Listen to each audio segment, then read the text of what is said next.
How's it going, everyone? My name is Haitham Shahabi, and I'll be doing a presentation on stress in the workplace. So, defining stress.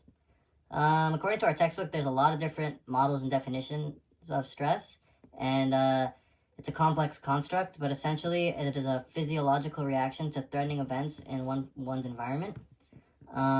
Work stress itself is the physiological and psychological effects that come from perceived threats or taxing events at work.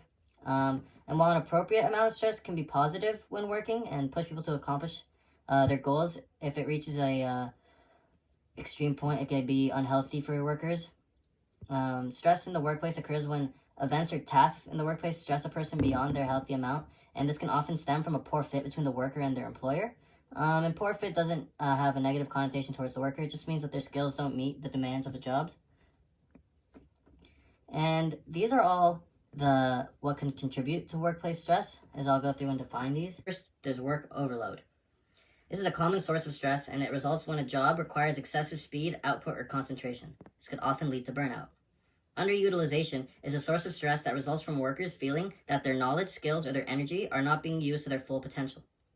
Job ambiguity comes from stress that stems from a lack of a clearly defined job or work tasks.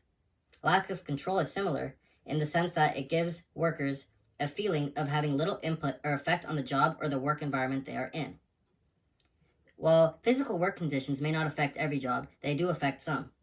This might be when you're placed in a dangerous setting, like being a police officer, or having to help people, like in a hospital. Interpersonal stress is more common to most jobs, and that just comes from interactions between other people in your workplace. This type of stress is, in other words, inevitable.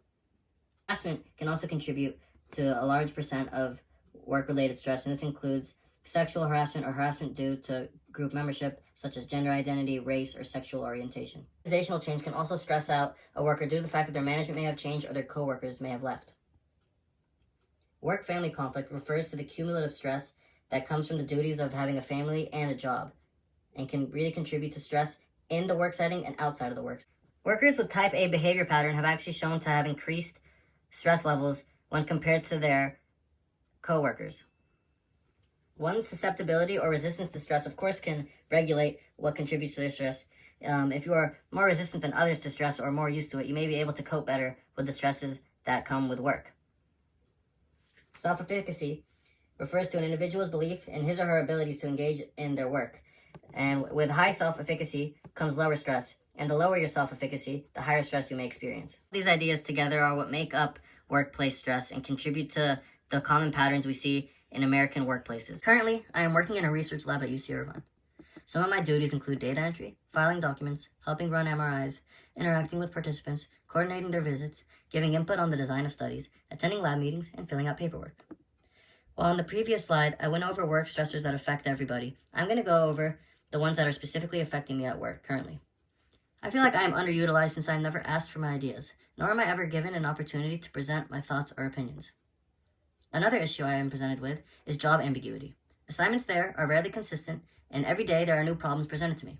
Since I am helping run multiple studies with multiple researchers, that means there are different procedures needed every day, and this keeps me confused, never knowing what I am going to expect when I get to work. Next, there's a lack of control, meaning that I have no opportunities again to present my scientific or research-related ideas. Since I am studying psychology currently, I feel like I am always ready to give new ideas of new things I learn. However, I am not given a platform to do so.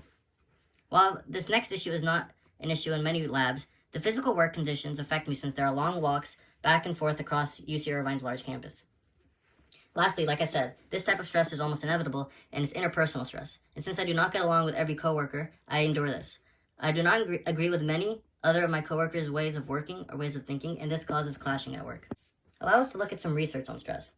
I examined a study called Companionship and Support at Work, a microanalysis of the stress-reducing features of social interaction. It was a correlational study that sampled police officers, 40 of them, with 38 of them being men and 2 of them being women. Their methods were using questionnaires, 2 of them specifically. One of them was the Organizational Stress Questionnaire, and the other was the Daily Interaction Record in Organization. The Daily Interaction Record in Organization included a negative affect scale, a questionnaire requesting the degree of negative feelings at the end of the workday, a log of their daily stressful event record, and a section where respondents were asked to describe any event that left them feeling upset for 2 or more hours. There was also a record kept for social contacts that day. One of these were filled out per day for 5 days. The predictor variables used were the number of stressful events, intimate support, instrumental support, and rewarding companionship. Intimate support means that the contact was intimate, just between 2 people. Instrumental support meant that one person helped another with a certain task. And reward companionship meant that people laughed and had fun together. The criterion variable used was, of course, stress level. All in all, through the questionnaires and the self-reports used, the results showed that social interaction and work-related stress were negatively correlated, meaning that the more social interaction people had, the less stress they self-reported or perceived. It's important, clearly, to socialize positively at work since it's been linked to lower work-related stress. When considering and learning all of this, I then thought of ways that I could make my workplace stress less stressful. And one of my first ideas was that I think research assistants should be assigned to one study at a time. Since there are multiple studies that require multiple different procedures, it might get confusing going to work and not knowing which study you're going to be working on that day. Thus, I think that research assistants should be assigned to one thing at a time. Next, I think that establishing more open communication for research assistants and their superiors should be made available. Perhaps a complaint box where if something is going wrong, they are able to voice themselves, or a forum where some of our ideas can be finally pitched and we are not just doing work for the researchers and are in fact contributing with them.